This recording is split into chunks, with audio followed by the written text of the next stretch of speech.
दोस्तों, अपने इस YouTube चैनल के माध्यम से मैं आप समस्त लोगों को एक बार पुनः हार्दिक हार्दिक स्वागत करता हूं, अभिनंदन करता हूं। दोस्तों, इस बात का मुझे बेहद खेद है कि CPC कैसे पढ़ें भाग 2 डालने में मुझे देर हुई। इन दिनों चूँकि कई स्तरों पर मैं काम कर रहा हूं, इस वजह से नियमित रूप से YouTube चैनल पर अपने लेक्चर को मैं नहीं डाल पा रहा हूं। जैसे कुछ जुडिशियरी के क्लासेस हमारे चल रहे हैं, कुछ सिविल सर्विसेज एग्जाम्स के लिए मैं मटेरियल्स प्रिपेयर कर रहा हूं, जैसे Indian history, Indian polity, Indian economy, और इसके साथ ही साथ करंट अफेयर्स के लिए कई मटेरियल्स मैं प्रिपेयर कर रहा हूं। इसके साथ ही साथ इंटरप्रिटेशन ऑफ स्टैट्यूट्स के लिए हिंदी में एक किताब भी लिख रहा हूं।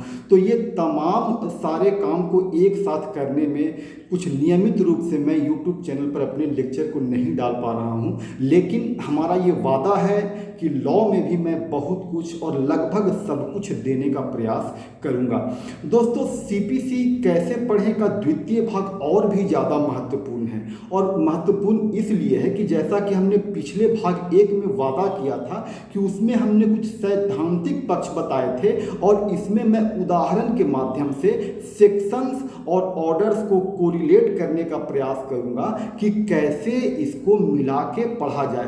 तो जिस एग्जाम्पल को हमने लिया है वो है institution of the civil suits, अर्थात नागरिक वादों का कोर्ट में संस्थित किया जाना। और नागरिक वादों का कोर्ट में संस्थित किया जाना, इंस्टीट्यूशन ऑफ द सूट्स, अपने आप में CPC का सर्वाधिक महत्वपूर्ण प्रश्न है, और ये कई स्तरों में किया जाता है। इसके स्टेजेस हैं, stages of the civil suits, इसके कई स्तर हैं। तो इसको हमने उदाहरण के रूप पर लिया है, लेकिन कृपया ध्यान रखेंगे ये सिर्फ उदाहरण के रूप में हमने बड़े संक्षेप में ऑर्डर और सेक्शंस और रूल्स के माध्यम से समझाने का प्रयास किया है। इसकी एक एक टॉपिक पर विस्तृत चर्चा मैं आगामी व्याख्यानों में करूंगा, और एक एक टॉपिक पर एक एक स्टेज पर काफ़ी विस्तृत लेक्चर मैं तैयार करके दूंगा।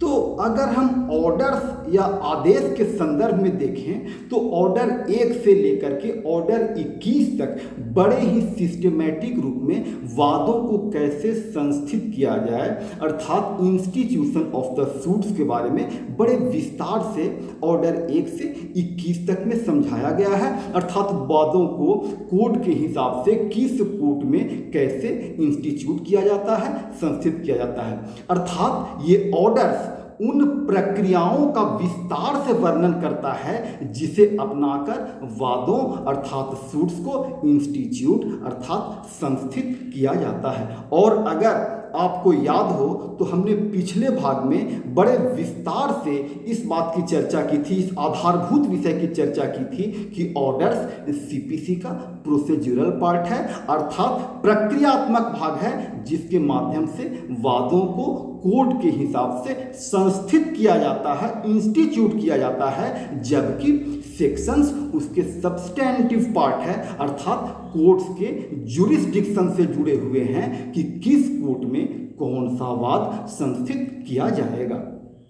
तो सर्वप्रथम तो ये निश्चित है कि कोई भी वाद, अब यहाँ से स्टेजेस शुरू होते हैं, यहाँ से उसके स्टेजेस शुरू करते हैं। फिर से ध्यान रखेंगे ये सिर्फ एक उदाहरण है, उदाहरण के माध्यम से सेक्शंस और ऑर्डर्स को मैं समझाने का प्रयास कर रहा हूँ कि CPC को कैसे पढ़ा जाए, इसका विस्तार से वर्णन मैं आगामी व्याख्यानों में करूँगा। तो सर्वप्रथम तो ये निश्चित है कि कोई भी बात सामान्यतः दो पक्षकारों में किसी अधिकार, हित अथवा स्वत्व को लेकर के उत्पन्न होता है, एवं दोनों पक्षकार उचित उपचार प्राप्त हेतु न्यायालय से न्याय की अभ्यर्थना करते हैं, उससे उसकी प्रार्थना करते हैं, उपचार पाना चाहते हैं। तो अगर हम ऑर्डर्स पर ध्यान दें तो ऑर्डर्स तो बड़ा सिस्टमैटिक वे में दिया हुआ है। ऑर्डर 1 से 21 तक वाद को संस्थित करने की विधि बड़ी क्रमिक रूप से वर्णित की गई है, इसमें कोई परेशानी नहीं है। लेकिन जो इसे सेक्शंस के साथ कोरिलेट करते हैं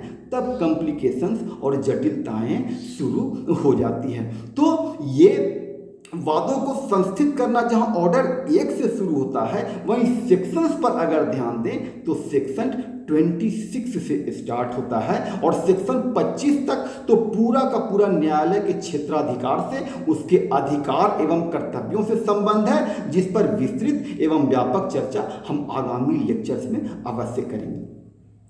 तो सेक्शन 26 बड़े ही स्पष्ट रूप से उल्लिखित करता है कि हर वाद पत्र को उपस्थित करने या ऐसे अन्य प्रकार से जैसा विहित किया जाए संस्थित किया जाएगा एवं प्रत्येक वाद में तथ्य जो है वो शपथ पत्र द्वारा साबित किए जाएंगे। अर्थात every suit shall be instituted by the presentation of a plaint और इन सच अदर मैनर एस में बी प्रेस्क्राइब्ड, जैसा कहा जाएगा उसी माध्यम से किया जाएगा। तो यहाँ पर यह बता देना आवश्यक है कि जैसे कि देखिए ऑर्डर्स में प्रक्रियाएं कही गई हैं, तो यहाँ पर जो सेक्शन 26 है वो कोर्ट्स के जुरिस्डिक्शंस को बताता है कि किस कोर्ट का कौन सा जुरिस्डिक्शन होगा, जबकि ऑर्डर्स है उसकी प्रक्रिया को बताएगी। तो अब वाद को संस्थित करने की, उसे इंस्टीट्यूट करने की प्रक्रिया क्या होगी, उसके लिए ऑर्डर्स अर्थात आदेश में क्रमिक रूप से हमको जाना होगा। तो अगर हम क्रमिक रूप से देखें तो ऑर्डर एक सर्वप्रथम वादों अर्थात सूट्स के पक्षकारों की चर्चा करता है। अर्थात कौन कौन इसके पक्षकार होंगे। पक्षकार तो वही होंगे ना, एक जिनके अधिकारों का हनन होगा एवं दूसरे जिसके द्वारा उनके अधिकारों का हनन किया जाएगा। तो इन्हीं ऑर्डर्स के साथ कई रूल्स अर्थात नियम भी संलग्न हैं जो इन प्रक्रियाओं की चर्चा बड़े विस्तार से करते हैं। पार्टीज निर्धारित हो गई कि कौन इसके पक्षकार होंगे। उसके बाद वाद की विरचना अर्थात फ्रेम ऑफ द सूट अर्थात वाद को कैसे बनाया जाएगा, ये सब ऑर्डर 2 एवं उसके रूल्स में विस्तृत रूप से चर्चा की गई है। ध्यान रखें सेक्शन 26 ही होगा, ऑर्डर 1 ऑर्डर 2। अब इन विवादकों की रचना हो गई। अब इन विवादकों का फ्रेमिंग ऑफ सूट्स हो गया। तो अब इन विवादकों की रचना कौन करेगा, तो निश्चय ही कोई साधारण व्यक्ति, हम और आप या सूट्स दायर करने वाले तो नहीं करेंगे। तो फ्रेमिंग ऑफ सूट्स अक्सर रिकॉग्नाइज्ड एजेंट्स एवं प्लेडर्स के द्वारा किया जाएगा, जो न सिर्फ इन विवादकों की प्लीडिंग्स की रचना करेंगे बल्कि वादी और प्रतिवादी पक्ष की तरफ से उसके वाद का अपना पक्ष भी रखेंगे। तो ये किसके द्वारा किया जाएगा, ये किया जाएगा रिकॉग्नाइज्ड एजेंट्स एवं प्लेडर्स के द्वारा, और ये ऑर्डर 3 में उल्लिखित किया गया है। अब इसके बाद क्रमिक रूप से देखें तो ऑर्डर 4 अत्यधिक महत्वपूर्ण है एवं यहीं से वाद का प्रारंभ होता है, जिसमें इंस्टीट्यूशन ऑफ द सूट अर्थात वादों को संस्थित किए जाने के विषय में बताया गया है। पुनः ध्यान रखें सेक्शन 26 ही चल रहा है, तो 26 के अंतर्गत ही आते हैं। अर्थात सेक्शन 26 ऑर्डर 4 एवं रूल 1 एवं 2 में suit to be commenced by plaint अर्थात वाद पत्र के द्वारा प्रारंभ किया जाएगा, ऐसा बताया गया है। एवं इसके बाद वाद को रजिस्टर कर दिया जाएगा। अब वाद संस्थित हो गया, तो अब इसके बाद क्या होगा, इसके बाद क्रमिक रूप से देखें तो सम्मन निकाले जाएंगे और सम्मन को तामील किया जाएगा। तो इसके बारे में ऑर्डर 5 इशूज ऑफ सम्मन को उल्लिखित करता है, अर्थात प्रतिवादी को सम्मन भेजे जाएंगे। लेकिन यहाँ पर सेक्शंस बदल जाएगा, तो सम्मन के संदर्भ में जो सेक्शन है वो 27, 28 एवं 29 में विस्तार से वर्णन किया गया है। यहाँ पर पुनः ध्यान देंगे, मैं बार बार सब्सटेंटिव और प्रोसीड्यूरल के रूप में सेक्शंस और ऑर्डर को समझा रहा हूँ। अगर सम्मन प्राप्त करने का अधिकार है प्रतिवादी को, तो कोर्ट को सम्मन जारी करने का कर्तव्य भी है, यानी फिर अधिकार एवं कर्तव्य यानी सब्सटेंटिव राइट वाली बात हो गई। इसलिए ये सेक्शंस में उल्लिखित है एवं इसे जारी करने की प्रक्रिया ऑर्डर 5 में दी गई है। तो ऑर्डर 5 में सम्मन को कैसे इशू किया जाए, उसके कंटेंट क्या होंगे, उसे जारी करने की प्रक्रिया क्या होगी, इसका विस्तार से वर्णन किया गया है। और सेक्शन 27, 28, 29 में चर्चा की गई है, उल्लिखित किया गया है। इसके पश्चात ऑर्डर 6 में प्लीडिंग्स अर्थात अभिवचन की चर्चा की गई। इसमें प्लेंट और रिटेन स्टेटमेंट, आप सब तो जानते ही हैं कि प्लीडिंग अर्थात अभिवचन में प्लेंट आता है वाद पत्र, और रिटेन स्टेटमेंट जिसे प्रतिवादी दायर करता है वो लिखित पत्र। तो इसकी चर्चा की गई है, प्लीडिंग की चर्चा की गई है, प्लीडिंग में दोनों की चर्चा की गई है, प्लेंट एंड रिटेन स्टेटमेंट, और ये ऑर्डर 6 में उल्लिखित है, यानी सेक्शन 26 ऑर्डर 6। इसके पश्चात ऑर्डर 7 आता है जो particulars to be content in plaint, अर्थात वाद पत्र में क्या क्या अंतर्विष्ट किए जाएंगे, वाद पत्र में होगा क्या, नाम होगा, पता होगा, किस न्यायालय में प्रस्तुत किए जाएंगे, ये होगा, ये तमाम चीज़ों को ऑर्डर 7 में उल्लिखित किया जाएगा। तो ये सारी प्रक्रियाएं कैसे हम देखते हैं कि ऑर्डर्स में चले आ रहे हैं। अब ऑर्डर 8 प्रतिवादी के लिखित कथन अर्थात रिटेन स्टेटमेंट के बारे में देता है। जैसे वाद पत्र अगर दायर किए जाते हैं तो रिटेन स्टेटमेंट प्रतिवादी दायर करेगा, तो प्रतिवादी प्लेंट में दिए गए वाद पत्र में दिए गए एक एक वादों को या तो स्वीकार करता है या उसको काटता है। तो इस तरह से ऑर्डर 8 रिटेन स्टेटमेंट से जुड़ा हुआ है। इसके पश्चात ऑर्डर 9 पक्षकारों के कोर्ट में उपस्थित होने की प्रक्रिया को विहित करता है। ऑर्डर 9, अब जब पक्षकार उपस्थित हो गए फिर क्या होगा, फिर examinations of the parties by court अर्थात न्यायालयों द्वारा पक्षकारों का परीक्षण किया जाएगा, और परीक्षण की ये तमाम प्रक्रियाएं ऑर्डर 10 में उल्लिखित की गई हैं। पक्षकारों की परीक्षा हो जाने के पश्चात डिस्कवरी एंड इंस्पेक्शन अर्थात प्रकटीकरण एवं निरीक्षण की प्रक्रिया अपनाई जाएगी, जो ऑर्डर 11 में है। ध्यान रखेंगे ऑर्डर 11, लेकिन सेक्शन यहाँ पर बदल जाएगा, सेक्शन 30 हो जाएगा। तो सेक्शन 30 को ऑर्डर 11 के साथ पढ़ना है। ऑर्डर 12 में एडमिशन अर्थात स्वीकारोक्तियाँ हैं, स्वीकारोक्तियों से जुड़ा हुआ है। जब पक्षकार पूरे मामले या किसी भाग की सत्यता को या तो स्वीकार करता है अथवा उसको अस्वीकार कर देता है। इसके पश्चात आदेश 13 ऑर्डर 13 है जो दस्तावेज अर्थात डॉक्यूमेंट्स के पेश किए जाने से जुड़ा हुआ है।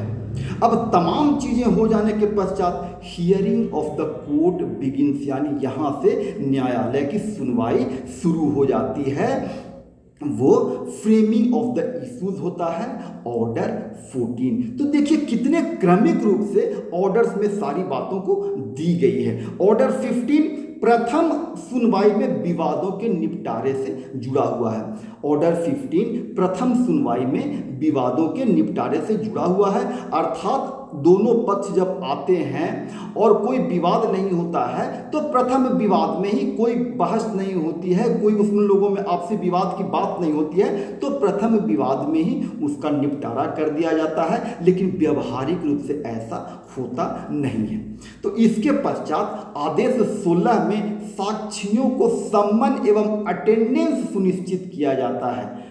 आदेश 16, लेकिन यहाँ पर फिर सेक्शन आ जाता है, सेक्शन 31 में ये उल्लिखित है, यानी सेक्शन 31 को आदेश 16 के साथ मिलाकर पढ़ेंगे। यहाँ पर यह बता देना आवश्यक है कि सेक्शन 27, 28, 29 के उपबंध की जो हमने पीछे चर्चा की थी वो साक्ष्य देने, दस्तावेजों या अन्य मटेरियल्स ऑब्जेक्ट को प्रस्तुत करने के संदर्भ में लागू होता है।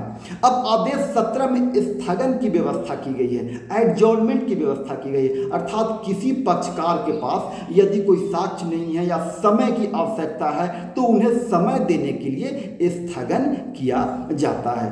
अब ऑर्डर 17 में साक्षियों के प्रस्तुत हो जाने के पश्चात वाद की सुनवाई एवं साक्षियों की परीक्षा की जाती है, जो ऑर्डर 18 में दिया गया है। ऑर्डर 18 में दिया गया है। तो ऑर्डर 19 अगर देखें तो एफिडेविट्स अर्थात शपथ पत्र से संबद्ध है जब किसी बात को साबित करने के लिए शपथ पत्र के आदेश न्यायालय के लिए दिए जाते हैं। अब ये सारी बातें हो जाने के बाद अंततः ऑर्डर 20 निर्णय एवं डिक्री से संबद्ध है, जिसमें और सेक्शन यहाँ पर हो जाता है 33, अर्थात सेक्शन 33 न्यायालय को निर्णय एवं डिक्री जारी करने का सब्सटेंटिव राइट प्रदान करता है। वहीं ऑर्डर 20 जजमेंट और डिक्री की प्रक्रिया को विहित करता है।